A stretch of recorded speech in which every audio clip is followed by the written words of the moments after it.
Thanks, everybody, for tuning into the Trip Sitting podcast. Super excited to bring you this next episode with Kevin Owens, who is actually a really close friend of mine now and someone who I consider a brother and someone I actually just recently met when I was in Peru doing ayahuasca at Dreamglade.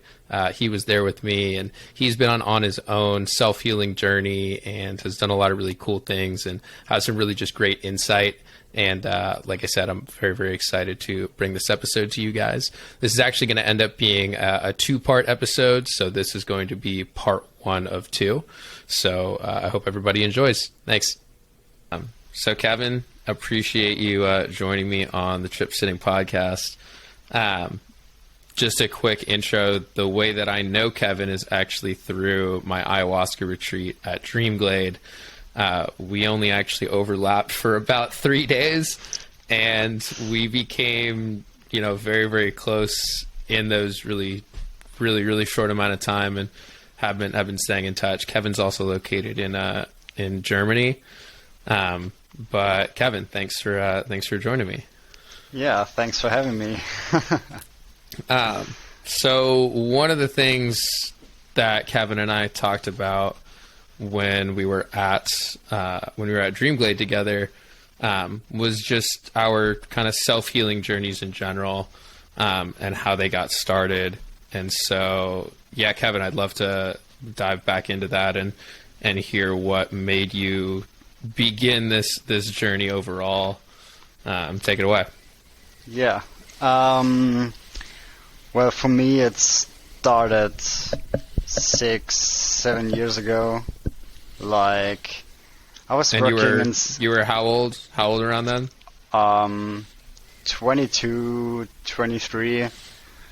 I was working in sales for like 4 or 5 years, and I was like, I didn't feel good in my job. It made me.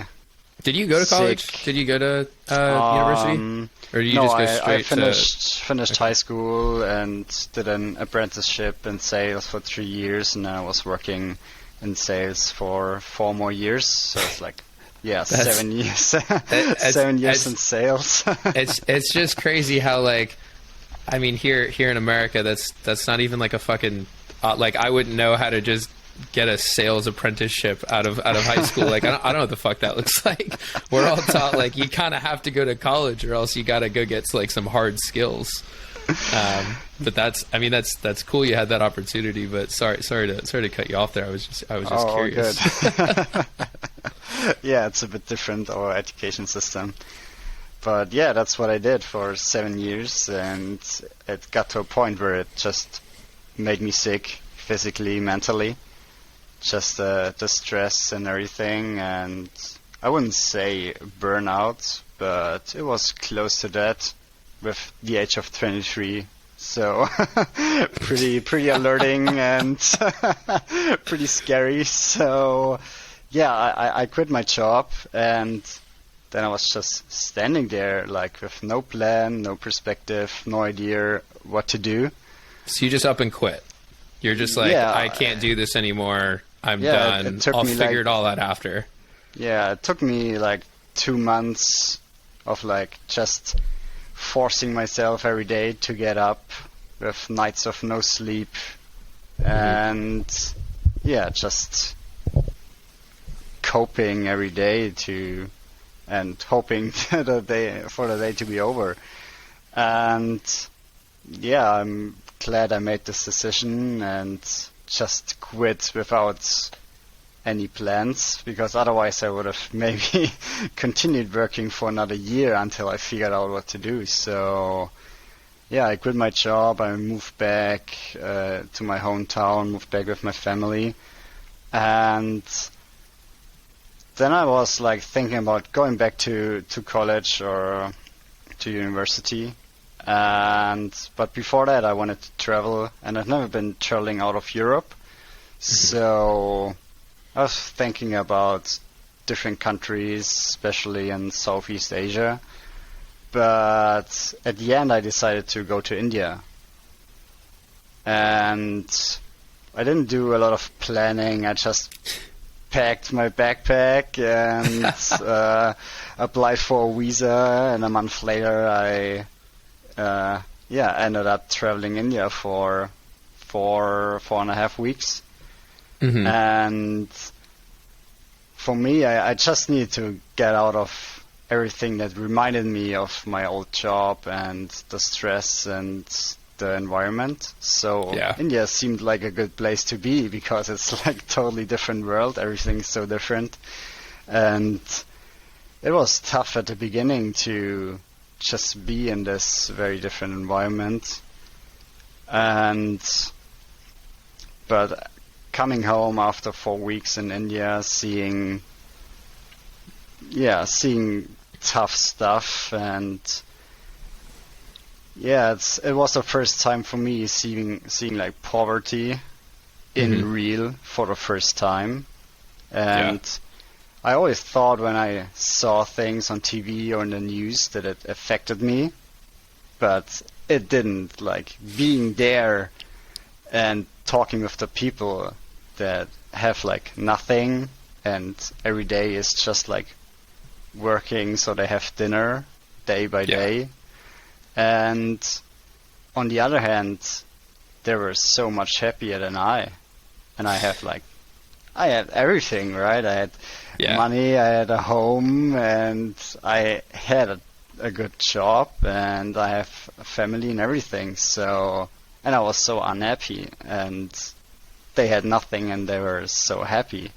Yeah. And this was it just from talking to them that like you're able to see it, or just like, I mean, the way that they carry themselves, and you know, specifically for India, like what was I guess seeing that happiness look like, I guess, compared to yourself? Just how satisfied they were with, or like they were just like, they were not complaining about their situation. They were just like making the best out of it. And even though, and like their hospitality was just like heartwarming, to get invited to drink tea with someone who's not even sure if he can have dinner today or not. It was just amazing, and something started to change internally, and how I looked at things. And when I got back to Germany, I made some changes. One of the first things was I stopped eating meat. I became vegetarian. Like the main reason was what was the reason behind that? Because obviously at this point you were simply just in India, and I know a lot of Indians are vegetarian, but what made you then want to take on that lifestyle as well? It was more internal spiritual decision, because I had this realization that every being has the same right to live, no matter if you're human or an animal. So, which is basically the same, but so I decided, like, I wanted to become a better person in like many ways in life. I wanted to treat other people better. I wanted to be a better person. So, and I thought, why not just treat other people better? Why not treat all beings better? So that's why I decided to become vegetarian, because for me every being has the same right to live, and I don't need to like kill animals to survive. There are other ways. So but I don't judge anyone who's eating meat. It's like just for me it was part of my meat. Yeah. And I love you, and this has nothing to do with that. But it was just a start of my self-healing journey. I had to start somewhere, and I had to make changes somewhere. So that was one of the first things. And I started to appreciate all the small things, or what I consider small things in life. And I had more appreciation for everything, like having food every day, and having a hot shower, and and yeah, that's how I started. I got a little into meditation afterwards because yoga meditation, it's quite big in India. And so did you start doing some yoga and meditation while you were there, or you mostly just observed it while you were there, and then it was when you came back that you really kind of started?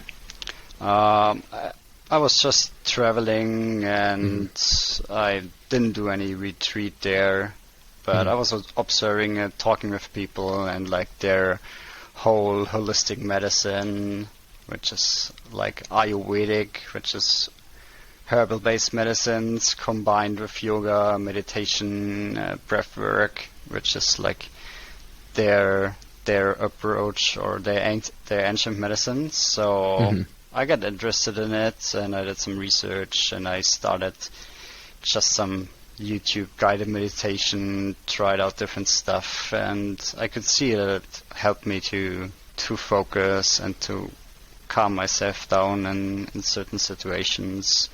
So, but I didn't have like a regular practice. It was just like on and off when I felt like it. I did some meditation. Yeah. Okay. And so from there, so you've gone to India, you came back. What was then your next move in Germany? Like, did you start working again? Did you, I guess, then plan sort of your next, okay, how am I going to continue the self-healing journey? Where did it go from there? I came back, and I went back to school. I did my bachelor, but it's way different than how people would do it in the States because of my 4, or with the apprenticeship, 7 years of sales experience. You didn't just binge drink for another 4 years and just kind of fuck off. That wasn't your experience with university. Nah. Okay, got it. It was 2 years of just going to school, and after that I did my bachelor in marketing and sales management. So because of the previous working experience, they cut it from like 4 years to 2 years, or 5 years to 2 years. It's kind of so. Yeah, that's what I did for the next 2 years. And after I finished, I was at a similar point like 2 years back. I didn't know what to do. The only thing I knew that I never want to work in sales again. So you knew. Okay, wait. Let me just get this straight. You knew you didn't want to work in sales again, so then you went to school to get a degree in sales and marketing? Exactly, yeah. So basically, you were just buying time. Yeah, I was just buying time, exactly. Okay. I love that. Somewhat. I mean, you gotta start. So also too, what's I think I want to make sure people realize is that you're not getting into mountains of debt when you go back to school the way that you do in America. Oh yeah, that's right. So that probably helped a bit too, just in order to buy some time. Exactly. Yeah. So you finish school. You're back at the same point that basically you were at right after you quit your job. Yeah. And so from there, what's your next move? I thought like 2 years back how good my trip to India have been for myself and starting this healing journey. And I wanted to spend some more time in India and not just like travel around, but work there, support some projects, because I've seen there are so many communities who need help. So I looked into some organizations who were offering projects, and I found an Indian organization whose main focus is on healthcare and education, which is like the biggest problem in India. Yeah. So, and they offered me a project which was 4.5 months. Teaching English, very basic English at different schools from elementary school up to like kind of similar to high school, Mm-hmm. in like very undeveloped areas, very rural areas where there's like, not a lot of education for them, especially not English. So, I finished school and I applied for a working visa, which took a while in India. And yeah, then I just had a visa for 6 months and I went to India, and the 4.5 months, the duration of my project, I was just living there. I had like a small place, small apartment, and it was a totally different experience than 4 years ago, because I wasn't just traveling around. I was staying with locals, being kind of a local. I learned quite some good Hindi during this time, so I could also have some basic conversations and communicate with the people there. And yeah, that's what I did for 4.5 months. It was a amazing time. And yeah, while you were there for that 4.5 months, I guess kind of back to the original question, I guess, where are you now in that sort of self-healing process, as far as how you're feeling about yourself and how you're feeling about the world during this 4 months now? Think similar to my first India trip, but more intense, because I spent 4 months there and I was just appreciating life more and more. But on the other hand, the closer I got to the end of my project, I was like, what to do next in life. I was like still just buying time, and I was just hoping that something comes up and gives me any direction, right? But then my project ended, and I decided to to do a very intense meditation course, because I thought this might help, because I did some meditation on and off and I could see the benefits, but I thought maybe I do it right, and maybe this opens up something. Okay, so you went basically straight from when that project ended into meditation course? Exactly. Okay. Like what was on the next day. What was the meditation course? I guess kind of let's dive into that. So first of all, I totally underestimated it, because I was talking with this woman working with me at this NGO, and I asked her if she has any advice on what meditation I could do, and she was just asking do you want to go for a couple of days and just do some relaxed meditation, or do you really want to get into meditation and do an intense meditation course? And I was young and I had no direction, so I was like, I want to do some very intense meditation, why not? And I knew how the schedule of the meditation course would be like, but I didn't know how it's going to be for real, right? So how long was the course before, obviously you knew what you were getting yourself into? The course was a 10-day course. Okay. And 1 day for arriving, 1 day for departure, so 12 days. Okay. And what was it called? It was called Vipassana. Vipassana, yeah. Okay. Does that translate to anything into English, or does that have a meaning behind it, or it's more just I'm sure maybe you'll explain it, but I'm just curious if that word had any meaning that you knew of. I'm sure there's a translation, but So clearly you didn't learn shit. I didn't learn anything. No, but so like the course it's very simple.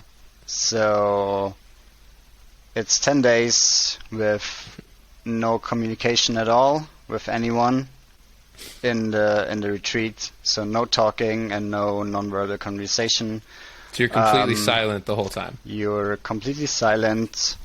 There are only two people you were allowed to talk to, which was one, the meditation teacher, and two, someone from the staff. If you had like any problem, any emergency, you could talk to them.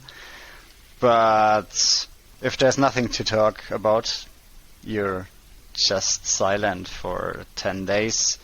I like how before you went into this, by the way, you described this as really simple, because that sounds simple, but I feel like in reality, if you're like, hey, you're going to have to stop talking for 10 days and don't make any contact with anybody around you, I'd be like, what the fuck? Yeah, like the rules sound simple, but it was like the toughest experience in my life. Yeah. At that point. And like the no talking, I thought at the beginning it would be actually pretty good, because I was a bit sick of having those just surface conversations. Surface level conversations, yeah. Yeah. So after like 400 times just saying like, what's my name, where am I from, and what I'm doing in India, I was like, yeah, not talking for 10 days is gonna be pretty like, easy, fuck right? yes. No one's gonna ask me shit. Yeah, exactly. And yeah, the other rules were no phone, no reading, no writing, no listening to music. That's tough, man. That no reading, no writing. I mean, you're just it's literally just.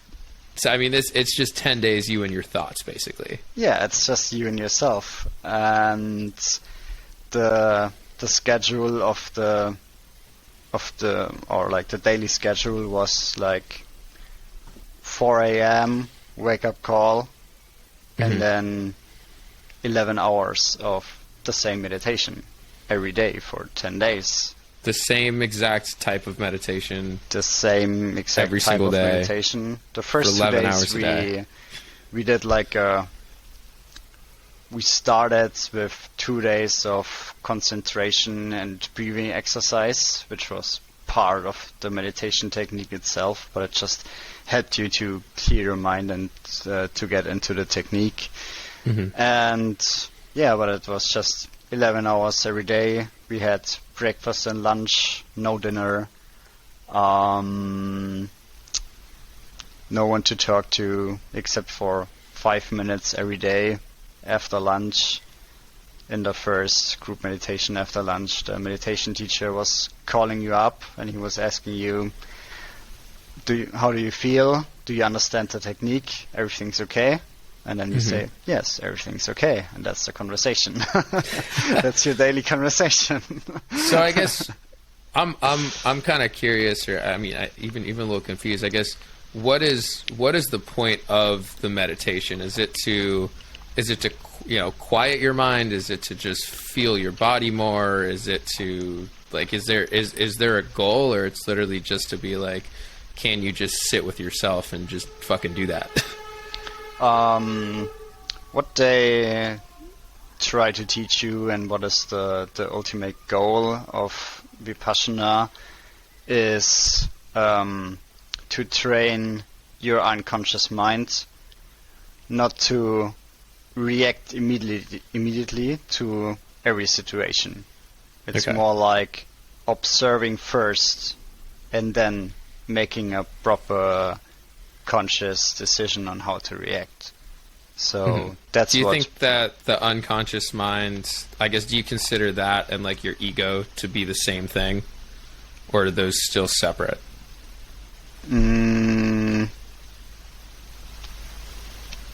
Yeah, I would consider them the same. Okay.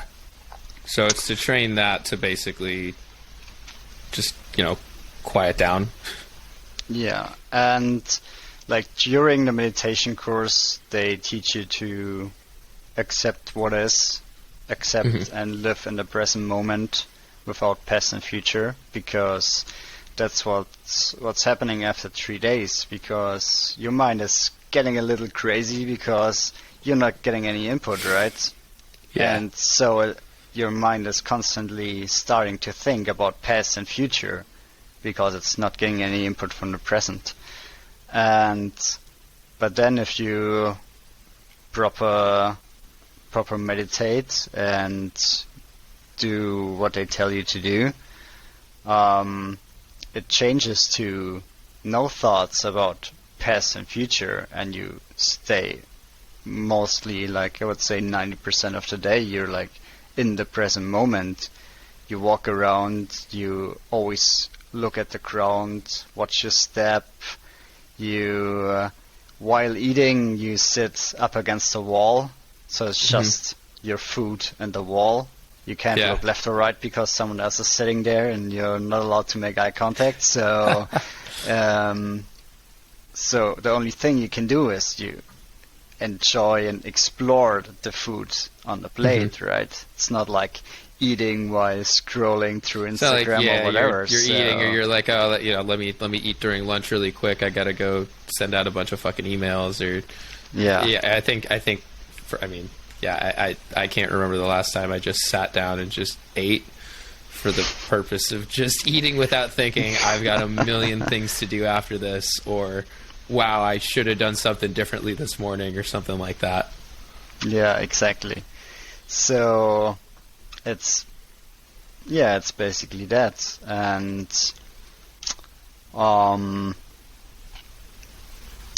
like falling asleep was kind of hard at the beginning, because then is the time where like you're not meditating and you have nothing to do. Your thoughts are just going fucking crazy. Going crazy. Yeah, but it got easier every day. And what they told us before was like most people, they quit after like day 3 because the mind is going crazy, or day 7 if they don't really get the point or don't get anything out of the meditation. Yeah, most quit at that point. So what is the actual meditation, I guess, that you're doing at this point in order to help you quiet your mind? Are you using like a mantra, or are you feeling different parts of your body? What is the technique that they're essentially trying to give you? The technique, it's basically like a body scan. So you start at the top of your head and you choose like a bigger area, and then you just observe until whatever sensation is coming up. It can be like the wind going through your hair, or a tingling sensation, or heat or cold, whatever it is. And the only thing you have to do is observe it and don't judge it. So no matter how it feels, it's not good or bad, it's just there. You observe it for a couple of seconds and then it goes away. So it's the same with thoughts coming into your mind. You observe them, you don't judge the thoughts, or you don't judge yourself for having thoughts during your meditation. It's just like thoughts coming, you observe them, you let them go. And same while scanning your body from top to bottom, whatever sensation is coming up, you just observe it. And then you go down piece by piece. You stay there for like 30 seconds to a minute until you feel a sensation, observe it, and then you go to the next part of your body. And at the beginning it takes like 30 minutes for like top to bottom. Is that just because you're like you really just have to focus a lot of attention at that point on like really like I need to really feel what's going on the top of my head, and I need to really feel my back and my shoulders and just all of those. It just takes longer for you to actually get sort of focused on that area that you're trying to focus on. Yeah, exactly. to like focus on this area, and most of the time you focus on this area and you feel something on another part of your body, which is not your point of focus at the moment. You're not there yet, right? Yeah. So it's it's like training your mind, calm your mind down, and focusing on the specific area you're at the moment. So it takes a while to feel a sensation, or to even notice that there is a sensation, right? Because normally the mind is so occupied and it's not trained to focus on those small details, because it's just like getting overwhelmed by information all the time. That's basically the technique. And whenever you feel like you're losing focus, you just go back, focus on your breath, on your breathing. Yeah, like very boring. No mantra, no visualization. You're just doing this one meditation for 11 hours a day for 10 days straight. Exactly, yeah. And so as you're going through it, what are you learning about yourself, or I guess what are you learning about your mind? You mentioned obviously towards the end you were able to just be a lot more present. Did that feeling of being more present, I guess, was that helpful to you, or simply just like, okay, now I'm present, now what? Or I mean, I guess, you know, the point of being present is to not worry about the future. So, you know, what was it sort of like the progression from day 1 to day 10? I was getting first of all, I was getting more comfortable being in the present, and like I needed something to do, right? Yeah. So, and it was hard at the beginning to have like nothing to do. Yeah. And I couldn't see the point of doing it until the days progressed, and I could see like daily changes. Yeah. And just being comfortable in the present moment and seeing life like more clearly, and not just getting distracted all the time by thoughts that are mostly like irrelevant, worrying about the future or blaming for the past, which is like it didn't happen, or it already happened, right? So there's nothing you can do. Like the life is right now, it's in the present moment. Another thing is what they also teach you, but it's basically you just realize it at one point, which I get to in a minute. It is that everything in life is impermanent. Like nothing is permanent. Everything is constantly changing. Whatever it is, if it's like physical pain, that's how they like try to teach you, with like inducing physical pain. And it made you realize that everything in life is impermanent. And it was a very deep and great message for me. Yeah. Did it at all help you understand, I guess, why you were having so much trouble living in the present to begin with? Or this was more just a tool to just help you start living in the present?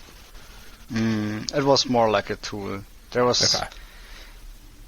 wasn't like deeper teaching, I would say, because it's just you. And I think if you do Vipassana for a couple of years and practice every day, I think you will get those realizations by the work you do. But it's a lot of work. It is. Because I mean, the reason I ask that is like whenever I've done any sort of psychedelic and done that, almost every single fucking time, it brings me just right to the present. It has a way of quieting, whatever's going on in the back of my mind, and it forces me to live in the present right then. And I always think to myself, I'm like, wow, this is awesome. Living in the present. If only I could do this all of the time. And so that sounds really nice to be able to give yourself a tool. But I think where the psychedelics then also go deeper is that it then brings up maybe some things that I'm holding inside of myself that are preventing me from being able to live in the present. Things that I'm worried about in my past, or things that I'm worried about that might happen in the future. It kind of tells me like, hey, these things don't matter. You don't have to do that. I'm like, that's cool. And then I get back to normal, and however long it takes, I feel good for 2-3 weeks, a couple months maybe, till I'm back to my normal self. Until I'm, hopefully now that we've done the sort of penultimate experience here, we're gonna try to prevent that from coming back again. But that's nice to have a tool that's not, one, illegal, and and also not going to ruin a whole day that you can just quickly do. So I guess, now that you've done that, I guess, how often do you do that meditation, sort of to bring that presence into your life?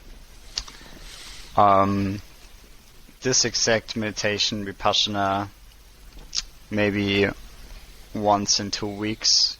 Mm-hmm. Because... And how long do you do it when you're not doing that? I do it for an hour. Okay. Because like those 11 hours, they're always separated in 1 hour meditation sessions, and then you have a little break. Oh, that's okay. God, I was honestly thinking you were just going for 11 straight fucking hours. And I was like, holy shit. It's like that's like the concept, and also after a couple of days, because at the beginning, when you felt like pain in your legs or in your back from sitting for like 30-40 minutes, they were like, yeah, you can open your legs and you can stretch a little as long as you don't distract anyone.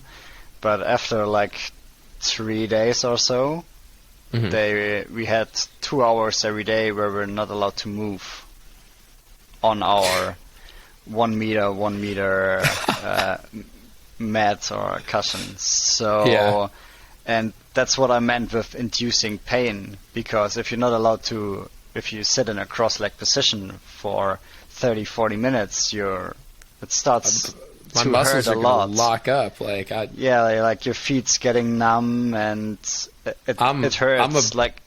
I'm a big fidgeter. Like while we've been recording this, I've got shit in my hands. I've got pens. Like I'm fucking clicking. Like I can't sit still. So that sounds awful. Yeah, and it's not a pain like breaking your leg, but yeah, it really hurts. It's like that slow building. It's like that slow building pain, because it doesn't just start and you're like, "Ow, this hurts." It's like over time, it's almost getting worse and worse and worse. The less you're allowed to move it. I guess maybe that goes back to the learning about that. Everything in life is impermanent. So you're only, even though you might be in pain, at least you know there's going to be an end to it.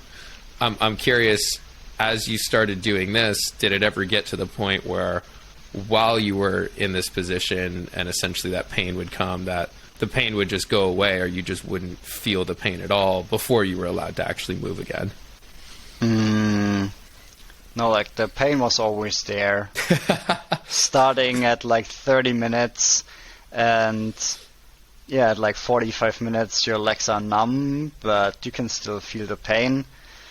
But for me it was like on day 5 where I could finally sit through the whole hour, and that's where I not only understood this concept that everything is impermanent on an intellectual level, but I could feel it on a physical level, and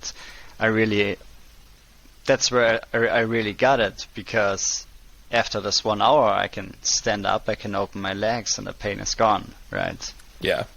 And from that point on, it just got easier to sit in pain, comfort and discomfort, And I think from day 7 on, I could sit almost every hour of those 11 hours. Wow. Without opening my legs and moving. Not because the pain was gone, but I was more comfortable with the pain, and I knew that the pain is impermanent, so I was fine with it. Yeah. So it's not like you're like internalizing this pain so you don't feel it. It's more about just being comfortable with just knowing that the pain is going to be there and just living with that. Exactly, like observing but not judging. Got it. That's so interesting. Yeah. I think that's just that concept right there of observing without judging. That's something that's just so generally important and something that we're not taught to do. I think we're just the way that our society works is we're taught to always be going. Like we have to be producing something, we have to be doing something. And with that obviously just creates a lot of noise, a lot of chatter inside of our minds. So, when we're observing something, again, like if I'm in pain, if I have a headache, for example, I'm like, this is bad, I don't want to have a headache, I'm going to go take an Advil or take a Tylenol or something like that.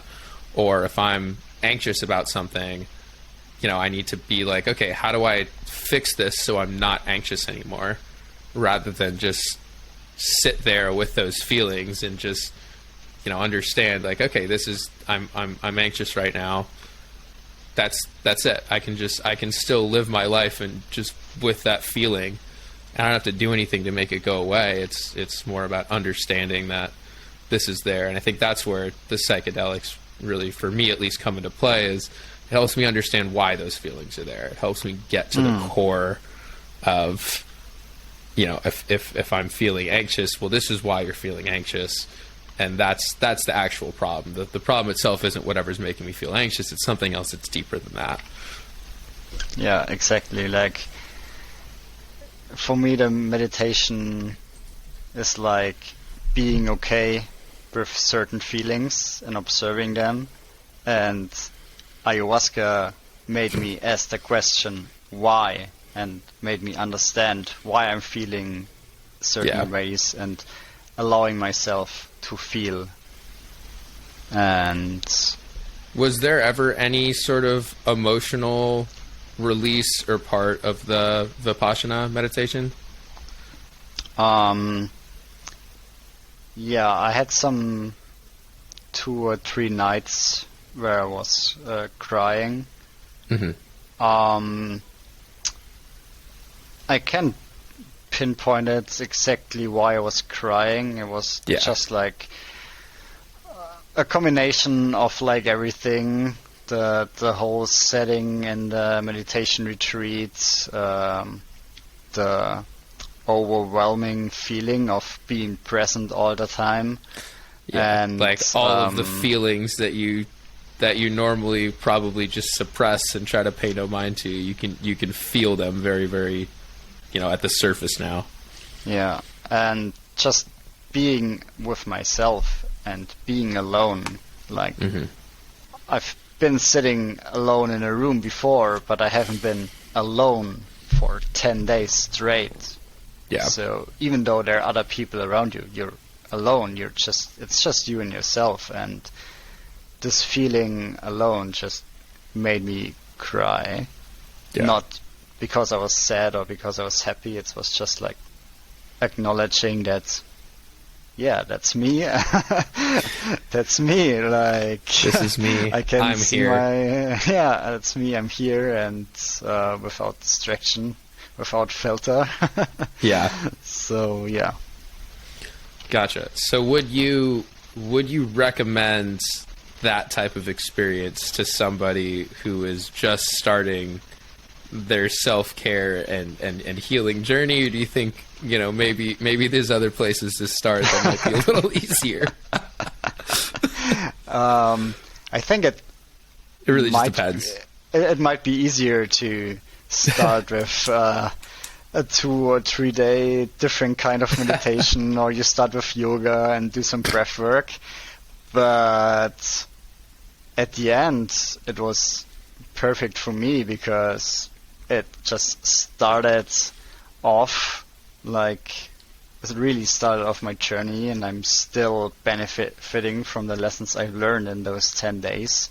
And it really got me into meditation, and I try to practice this meditation, but sometimes I just feel like I need to do something different. I don't have an hour, or the day was just too stressful, so it doesn't make sense to sit for an hour and just letting my thoughts pass instead of like observing sensations and go more internally. So I do different kind of meditations, and at the end it was just a very powerful tool that also helped me in Peru to understand and to accept and just to survive some of the ceremonies the way it is, because I still had like this understanding of everything is impermanent, and even though there was discomfort, I tried to find comfort in it. And we're gonna get to the ayahuasca retreat in part 2 of this, just because I'm now realizing that there's gonna have to be a part 2. Before we get into that, I do want to, I guess, ask you. So, you go to this Vipassana meditation retreat. When you're in India at the end of this, and now you have these lessons, these takeaways of living presently. What did you then do directly after that? Did you go right back to Germany and try to start your life again, or did you travel around a little bit more? What was between then and ayahuasca? How did we get there? After the meditation retreat, I had 4 weeks left in India, so I was just traveling around a little, which was actually good to not go straight to the airport, straight back home, because there was also some integration work that need to be done after the Vipassana retreat, I would say. Like, not as much as after a psychedelic experience, but still I needed to think about what happened in those 10 days and how it changed things internally and how I wanted to move forward. And I was traveling a little bit in India, then I flew back to Germany, and during school I was just on and off working in a restaurant for like 1 or 2 days a week, just helping out and getting some money for my travels. So before I went to India for my 6 months, they were asking me if I could see myself doing this full time, and I was like, let me think about it. And like I'll get back to you when I come back from India. Yeah, exactly. That's exactly what I said. Like, I'm not gonna plan 6 months in the future. I don't know what the fuck I'm doing with my life right now. Yeah, that's basically what I said, and I will let you know when I'm back from India, and then we'll have a chat and we'll figure it out. And that's what we did. They still wanted me there. They still offered me the job, and first I thought, okay, it's good. I have something to do. I have a job. I earn money, and I can kill some more time until I finally figure out what to do. But did the overall feeling that you had, so like way back at the beginning of this, when you were talking about, after your sales job, you're like, fuck, I don't like this, I'm not happy, and you first went to India and saw how they live happily, and so after you're now back in Germany and you take this job, are some of those feelings, at least, have they gone away? Like, are you feeling a better overall sense of happiness in yourself and presentness, or you basically knew that there's still so much to do and you didn't really, again, know where to start at that point? No, like, it definitely helped, and I felt way happier, and just after taking this job, like 6 months after, I just realized that it doesn't matter what I do for a living, as long as I'm happy with what I'm doing, right? So I was working there for 6 months and I was happy. So I was like, yeah, it's not just something to do until I figure out what to actually do. I was like, I'm actually doing it right now. I have a job and I'm happy with it. So that's why that's so important right there. Is, I mean, I think me for sure. And can't imagine I'm alone here. We're always thinking of, well, once I get to that next thing, or once I get that promotion, then I can start being happy. Then I'm really going to live up to my potential. And from your experience with Vipassana, it seems like it's helping you live in that present moment, and just understanding that if I'm happy in this present moment, I don't need to worry about the future. I don't need to stress about what I did in my past. I'm happy right now. I can just be happy right now. Yeah, exactly. But that didn't last. Yeah, it didn't last, because 10-day Vipassana, it's not like one psychedelic trip or whatever, and then you healed every trauma, and it's like so you're telling me the traumas were still there. You just didn't care about them. It was easier to not worry about the past. Yeah, as much, and but they were still there. Okay with it, but they were still there. So you worked at the restaurant for 6 months. When you came back, how old are you at this point? How many years has passed since we fucking started this? Now it's 2018. Okay. Yeah, which means 25, 26. Okay. Yeah, and then I decided I don't look for another job. I just continue as long as I'm happy in the job. Yeah. And I did that for the last 4 years. Thanks, everybody, for tuning in to this episode of the Trip Sitting Podcast. Like I mentioned before, this is part 1 of 2. So excited to bring you guys part 2 next week, where we actually discuss our ayahuasca journeys and what happened during those and what we both learned from it. So thanks, everybody, for tuning in again. And if you enjoyed this episode, and if you think anybody else might enjoy this as well, please share this, across social media or on YouTube, or just send the link to somebody, and be sure to follow the podcast as well on Spotify, Apple, Google, YouTube, wherever you guys are watching this. Once again, appreciate it. And I'll see y'all next week.